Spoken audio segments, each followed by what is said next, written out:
The biggest regatta in the Caribbean is ready for 2026. MP Westcott Williams. The real issue is not whose turn, it is institutional stability, credibility, and public trust.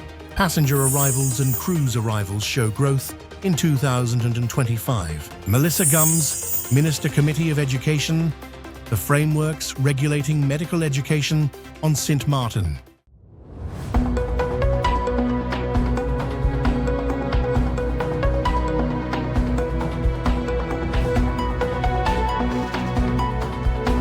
From the island, St. Martin. This is SXM Daily News for March 2nd, 2026. The St. Martin Heineken Regatta is proud to announce that Seiko will continue as the official timepiece of the event, in partnership with Joe's Jewelry International, Seiko's exclusive retailer in St. Martin. Together, this long-standing collaboration strengthens a shared commitment to precision, performance, and a deep connection to the sea, while celebrating the island's heritage and passion for world-class sailing. The St. Martin Heineken Regatta is proud to announce its 2026 headline act, set to take the stage on Sunday, March 8th. As sailors and locals alike already know, Sunday at Regatta Village is the biggest party on the island, and this year, the bad boys of reggae will make it unforgettable.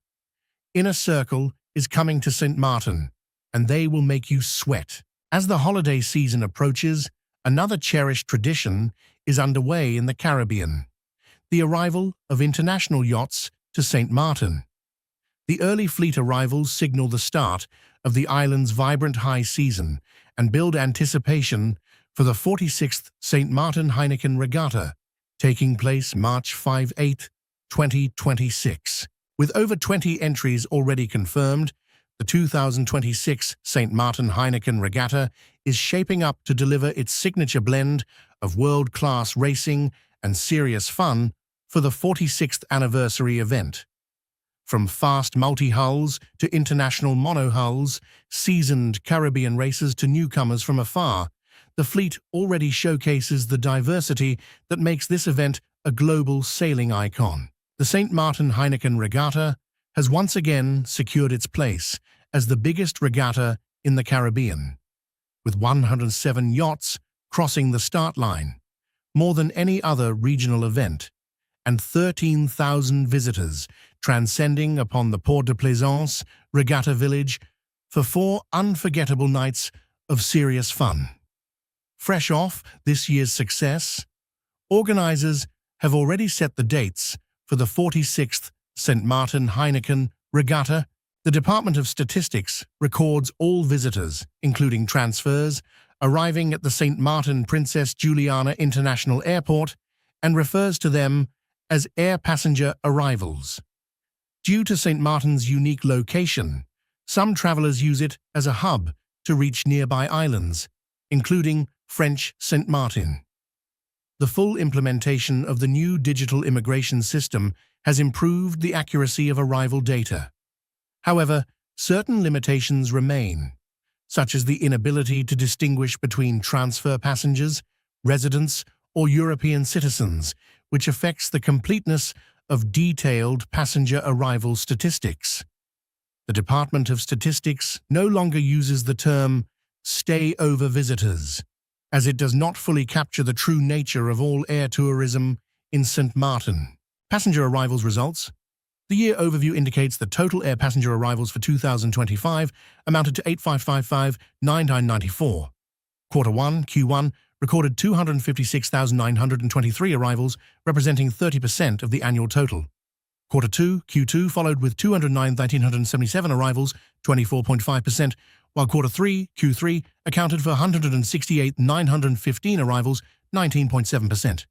Quarter 4, Q4, recorded 2,279 passenger arrivals by air, representing the remaining 25.7% of the total market share for the year. The North American market, comprising the United States and Canada, recorded a combined total of 541,615 air passenger arrivals, representing approximately 63.3% of total arrivals in 2025. Of this total, the United States, our largest source market, accounted for 462,038 arrivals, representing 53.9% of the overall market and approximately 85.3% of the North American market. The US averaged over 45,000 passengers per month by air.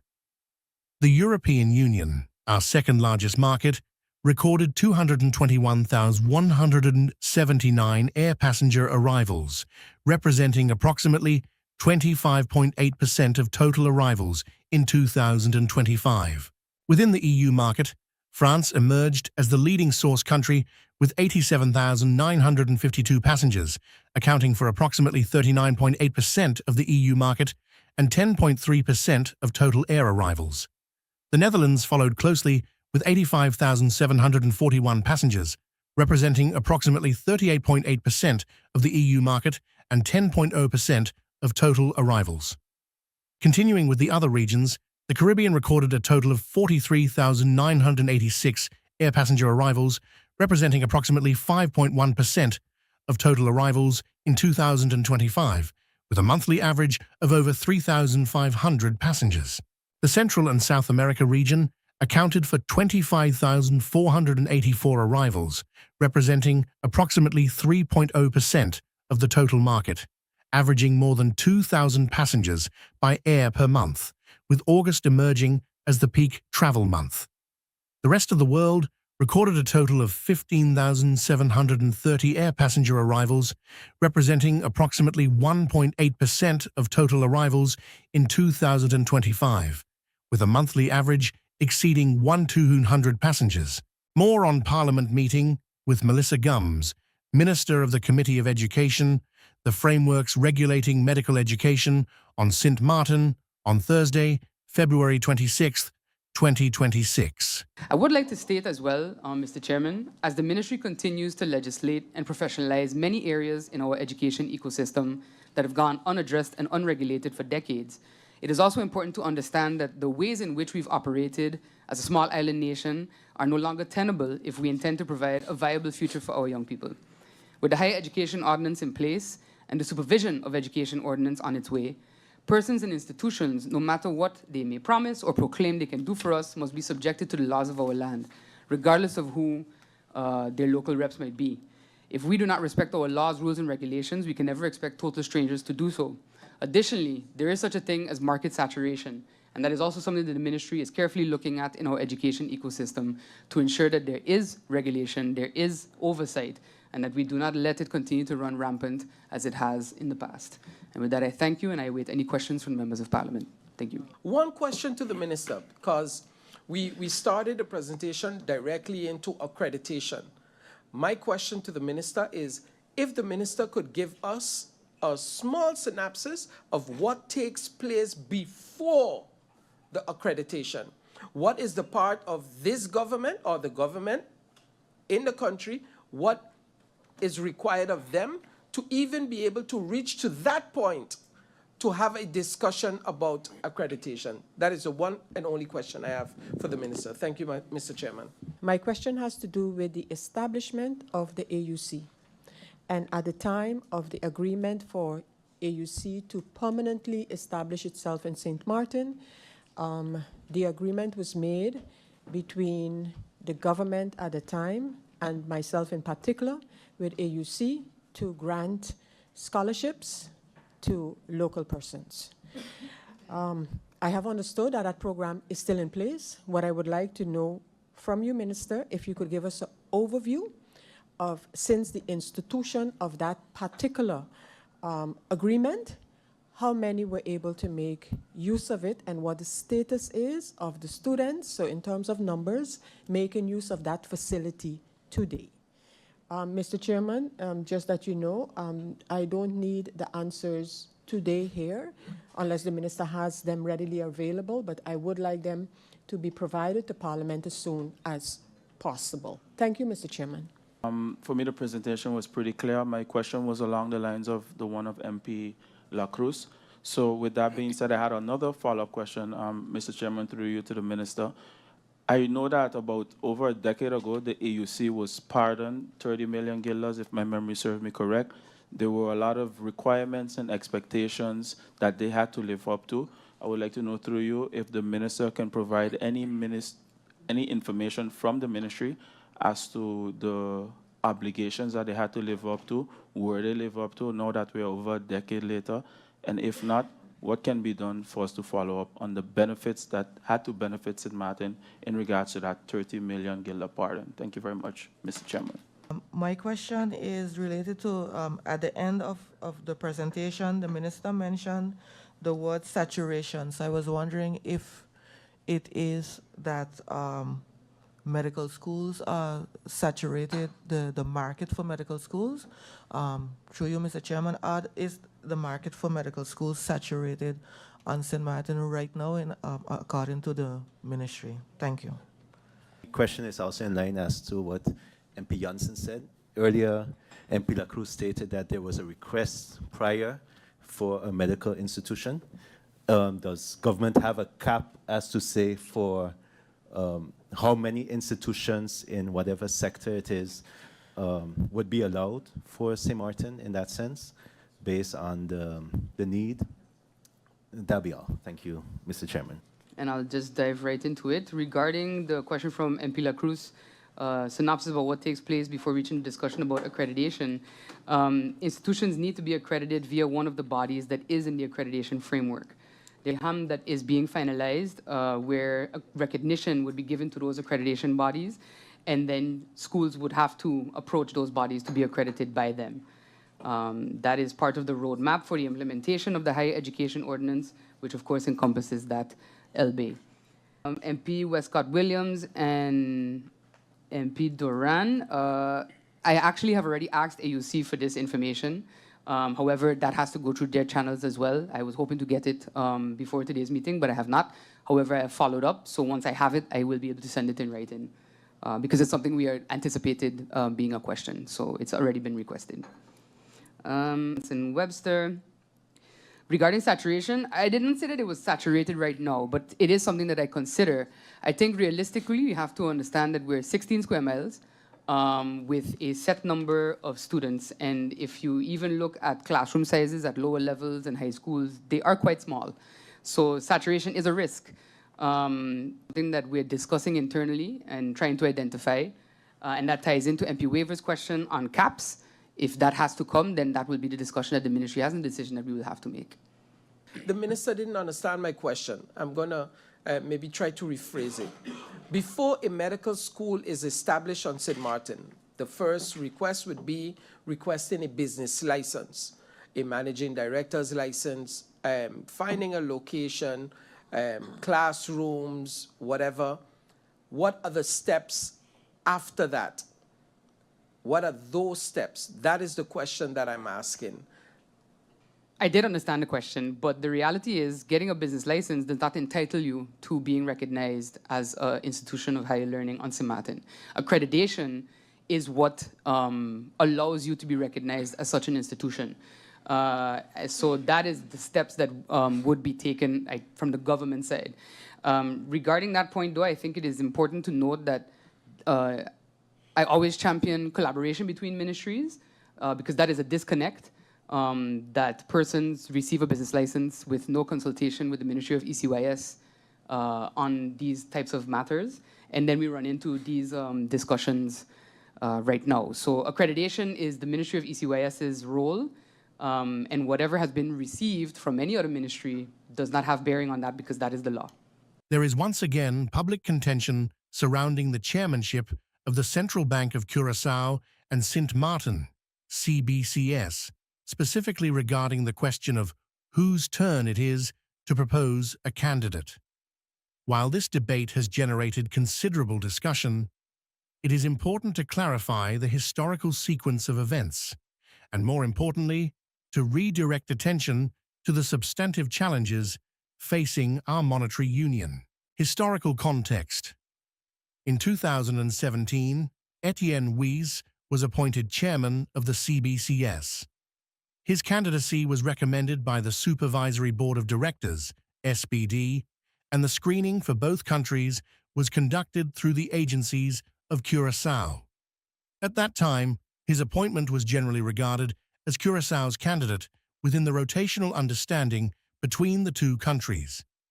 Upon the expiration of his term, 2017-2021, the SBD, then signed by Vice Chair Dennis Richardson, recommended Mr. Wise for extension. However, Mr. Wise subsequently withdrew, and the Supervisory Board retracted its recommendation. During this period, internal disagreements within the CBCS Board intensified. As a result, the Ministers of Finance of Curaçao and Sint Maarten agreed to jointly present a proposal for the chairmanship, effectively bypassing a board recommendation due to the prevailing contention. This approach was communicated to the court and endorsed. Board members were expected either to resign or to be dismissed. In December 2021, the SBD proposed Dennis Richardson for the position. Both Ministers of Finance agreed to this proposal. Notably, there is no documentation reflecting any dispute over which country made the proposal. On the contrary, the Minister of Finance of Curaçao reminded the Minister of Finance of Sint Maarten of the recommendation of Mr. Richardson that was on the table.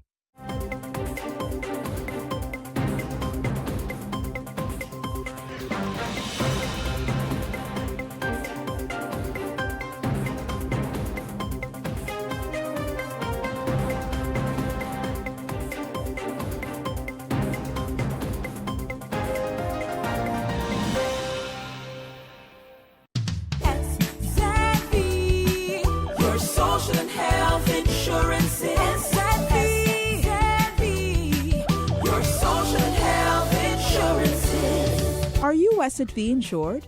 Do you have a valid medical insurance status? SXM is cardless. Request your My SXM account today and enter the virtual office of SXM. Go to sxv.sx and sign up now. SXM, yeah. Your social health insurances.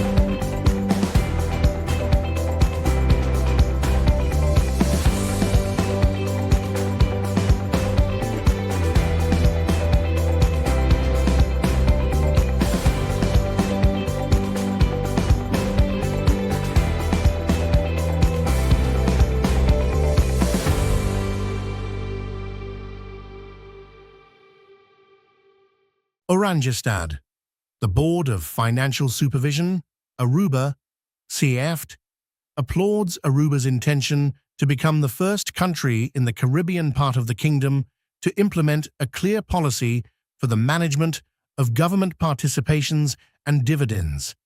This policy, along with a new code of conduct for corporate governance, may help Aruba to identify financial risks at state-owned companies in an earlier stage and to achieve more results and social return from these companies. Considering past experiences, in this context, the CAFT emphasizes the necessity to actually implement such policy and to apply it in practice. Participation policy companies, in which the government holds an interest, are of importance to the country, but they also entail financial risks, of which the CAFT has experienced several examples. At Aruba Wastewater Sustainable Solutions, AWSS, the intention was to take out unnecessarily expensive loans. At utilities, dividends were used without approval of the shareholder, and financing and procurement of several large projects at Refineria de Aruba, RDA, took place on unfavorable terms. In the case of the loans at AWSS, timely intervention took place, partly on the advice of the CAFT. Therefore, it is important that the roles are adequately distributed. The Minister of Finance acts as owner on behalf of the government. The other ministers issue orders and the companies perform these orders, thus making it clear who is responsible for what. Aruba is working on the implementation of policy for these participations, establishing rules for the payment of dividend.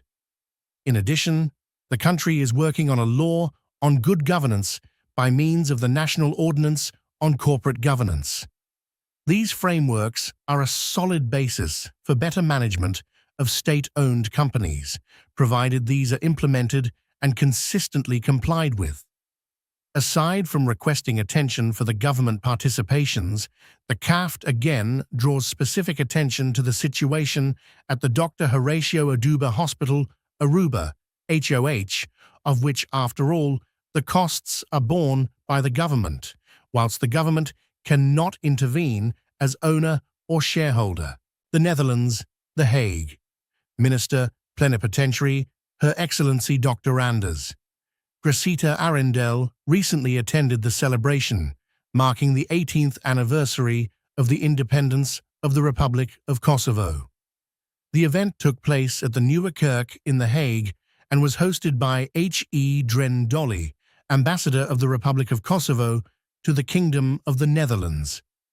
The evening featured a concert and reception, bringing together members of the diplomatic community and guests. A special musical performance was given by Petrit Çarkaksu and his band. The Pristina-born musician is known for blending traditional influences with powerful rock elements and has performed at international festivals such as the Montreux Jazz Festival and Balkan Traffic Festival in Brussels. The celebration provided a meaningful opportunity for dialogue and exchange, highlighting the importance of international cooperation and continued engagement within the diplomatic community in The Hague. Opening ceremony of the 50th regular meeting of the Conference of Heads of Government of CARICOM. Speech by Prime Minister of Trinidad and Tobago Kamla Persad Bissessar. So Trinidad and Tobago, today we reaffirm our commitment to remain a vested partner in the work of CARICOM. But I also like to take an opportunity for a short time to speak openly and constructively for the benefit of all the citizens of Trinidad and Tobago. To date, it remains very unsettling to me that in October 2022, the then sitting TNT government coordinated the kidnapping of a Trinidad citizen from another CARICOM state. He was visiting another CARICOM state, and he was kidnapped. Our Supreme Court has ruled that he was kidnapped. He was placed in handcuffs, transported to the airport, and then back to Trinidad. I think an RSS plane was used to transport him. He was kidnapped. And then I was opposition leader. I wrote to the CARICOM Secretariat, that's 2022. 2022. I wrote to the Secretariat of the CARICOM asking, what happened? How could you have facilitated the kidnapping of a TNT citizen? Please let us know what was happening and how it happened. To date, that was 2022, I have not had a response from the Secretariat. So I say to CARICOM, that response, non-response, it may be the result of poor management, lax accountability, or most concerning, that one ceases to be recognized by the Secretariat as a member citizen of CARICOM when not in government. And so I want to reaffirm that the CARICOM should be the voice for all, not just for the governing parties, not just for those in the Caribbean who form government parties. And so I'd ask you, we have to chart a way forward. Yes, we won our elections. Yes, we are the majority parties, all of us here, all the heads. But we were all in opposition once, and we may all be in opposition again. But we must work together for all of our nations, all our citizens, whether they belong to the governing party or whether they belong to the opposing parties. So that, I say, still concerns me. How one of my citizens was kidnapped in another CARICOM state, and when I inquired, The Secretariat could not give me an answer up to today. That should never happen. CARICOM as an organization should not be misused by anyone to benefit or protect political parties and friends affiliated with the incumbent government. CARICOM governments and their political parties who actively involve themselves in the domestic and political affairs of member states to assist sister or brother parties cannot then expect that when we come together that we must hug up each other. When in the last election gone, you sent your missives, you sent your people from your party to openly campaign against another political party. I'm sorry I have to share this, but it hurt me a lot when I saw what transpired within the last set of elections in the CARICOM. So CARICOM governments, if we are to hug up each other and cooperate, it cannot be that last week you sent your person down to St. Vincent or to Jamaica or to wherever, or to Guyana. You sent your political persons, not technocrats. You sent them down to campaign. I don't think that is right, because today I will have to face you. We are not red and we are not yellow, we are not blue, we are not green. We are all CARICOM persons, and we must give that respect to every single one. And no leader here sitting would want another CARICOM head of state to send people to campaign in your domain. That should never happen.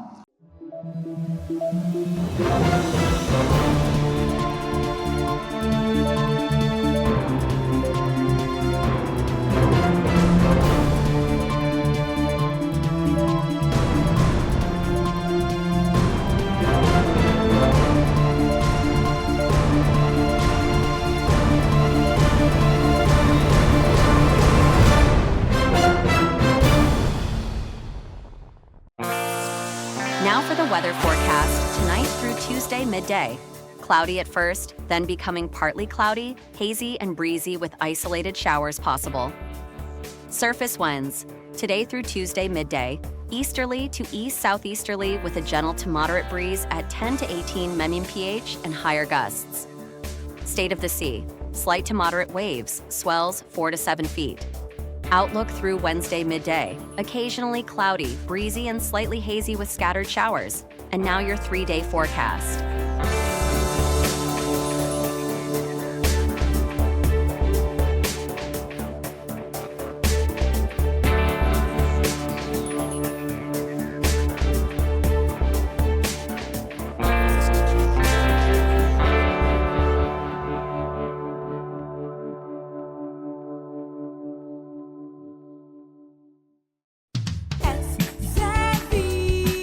Your social and health insurance is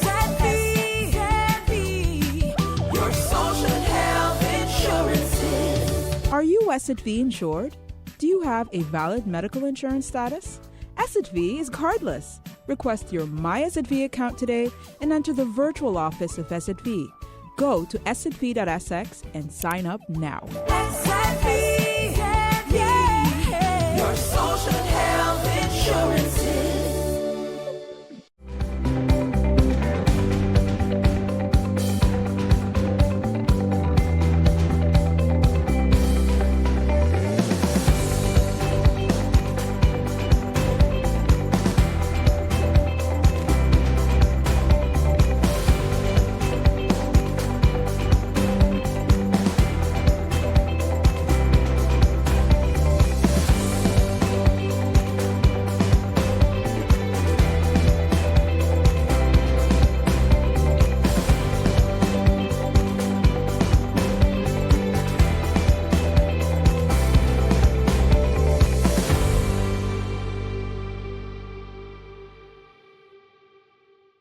The Department of Communication of the Government of Sint Maarten paid a working visit to their French side counterparts of the Collectivity of Saint-Martin Communication Department, which includes the Protocol section. The working visit was to get a deeper understanding of how the French side Department of Communication functions within the Collectivité, to exchange mutual operational information and ideas, and to continue fostering the working relationship. In their Marigot offices, the head director of the French side Department of Communication, Natalie Longato, gave a short presentation and shared an overview of the work and responsibilities. After doing so, the two departments made informative exchanges of ideas, policies, and procedures. Following the discussions, the staff of DCOM was given a tour of the operational section, where demonstrations of what and how take place with respect to equipment, photo and video tapings, programs, and further discussions about their graphic designs, internet, social media products, and operations. Head of the Communication Department, Maurice Lake, said, "Our visit to the Communications Department of the Collectivité of Saint-Martin was an invaluable exercise in synergy and professional exchange. It provided a unique platform to align our operational protocols and compare logistical setups, ensuring that both departments are working toward a unified standard of excellence." Reigning Calypso King, Edsel Yardfal Eusebius, who stunned audiences last year by capturing the crown on his very first attempt in the Najiko Senior Calypso competition, will now face a wave of challenges as Carnival 2026 heats up. A field of 21 Calypsonians is preparing to battle for a place in the finals, with the Calypso eliminations scheduled for Saturday, March 24th, 2026, at the Elise Convention Center. The event will determine which performers move on to the final round in Carnival Village, where they will compete for the opportunity to dethrone the reigning monarch. According to the St. Martin Carnival Development Foundation, SCDF, only 10 performers will advance from the eliminations to the finals, making the March 21 showdown a critical stage in this year's competition. The released lineup of singers seeking a place in the finals includes Lady Upsetter, the Mighty Dando, the Mighty Dow, the Mighty Chipman, the Wizard, Bongo, Pensionaire, King Barrow, Ebony Empress, Shadez, Lady Baker, Pepper, the Protégé, Young Dow, Fishdar Megaboss, Ashana, Empress Z, Dr. Jones, Clifton Wilson, Baker Jr., and Empress Unia. SCDF is encouraging all Calypso lovers to come out and support the event, describing the eliminations as much more than a qualifying round. Machado did not set a date for her return, but said that one of the objectives will be to prepare for a new and gigantic electoral victory. In a message shared on social media, the politician called on her supporters to strengthen the unity of Venezuelans that began with the primaries, a reference to the 2023 process in which she won the vote to establish a single candidate to compete against former President Nicolas Maduro at the polls. Machado urges U.S. leaders to push for a democratic government in Venezuela. Acting President Delcy Rodriguez, in power since Maduro and his wife were captured in a U.S. military operation in January, has warned that Machado will have to answer if she returns to the country. U.S. Secretary of State Marco Rubio has said that change in Venezuela must go through phases of stabilization, economic recovery, and transition. He has not indicated that elections could be held in the short term. The 58-year-old politician, a key figure in the Venezuelan opposition, was awarded the Nobel Peace Prize last year for her fight for democratic transition in Venezuela. President Trump said today he was unhappy with the progress of diplomacy with Iran and suggested he may, as he put it, have to use the military. That came in contrast to a statement from the mediator of the talks, who said they're making progress. And as the U.S. has deployed the largest military presence in the Middle East in more than 2 decades. Here's Nick Schifrin, PBS News. Today, as the U.S. prepares for the prospect of war, President Trump did not hide his disappointment in U.S.-Iran nuclear talks. We're not happy with the negotiation. They just don't want to. They don't want to say the key words. We're not going to have a nuclear weapon. They have to say we're not going to have a nuclear weapon, and they just can't quite get there. And President Trump stuck to his demand that Iran not be allowed to create any nuclear fuel. They want to enrich a little bit. You don't have to enrich when you have that much oil. So I'm not happy with the negotiation. The man in the middle of that negotiation, mediating between Americans and Iranians, has been Omani Foreign Minister Badr bin Hamad al-Busaidi. Today, he met with Vice President J.D. Vance and other U.S. officials, and afterward told CBS's Margaret Brennan the talks were making progress. So there will be zero accumulation, zero stockpiling, and full verification. That suggests Iran has agreed not to store any nuclear fuel, but not necessarily to stop enriching entirely. Al-Busaidi also said that for the first time, Iran would agree to Americans verifying Iran's nuclear program. If I was President Trump, my only advice is just to give those negotiators enough room and enough space to really close these remaining areas that we need to discuss and agree upon. And if Israel carries out a strike, or if the U.S. carries out even a limited strike on the ballistic missiles, do you think that you could still get a nuclear deal done? Well, diplomacy can reach a deal.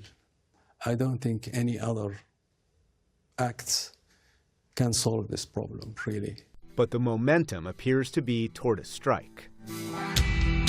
White House senior advisor Dan Scavino posted on social media a row of B-2 bombers, the same plane used in last summer's Iran strikes.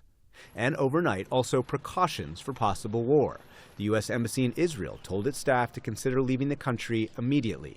U.S. Ambassador Mike Huckabee wrote an internal email obtained by the Associated Press that said there was no need for panic, but, quote, those wishing to take authorized departure should do so today, written in capital letters. And a U.S. official confirms to PBS NewsHour the military's top Middle East commander, Admiral Brad Cooper, briefed President Trump yesterday on options for a strike. There are negotiations scheduled for next week after yesterday's meeting in Geneva. Iran says technical talks are supposed to begin Monday. But the U.S. has assembled what President Trump has called an armada, the largest deployment of warships and aircraft in the Middle East in decades. And despite the mediator claiming progress, the U.S. has set the theater for an attack. For the PBS NewsHour, I'm Nick Schifrin. This is our SXM Daily Newscast. Thank you for joining us.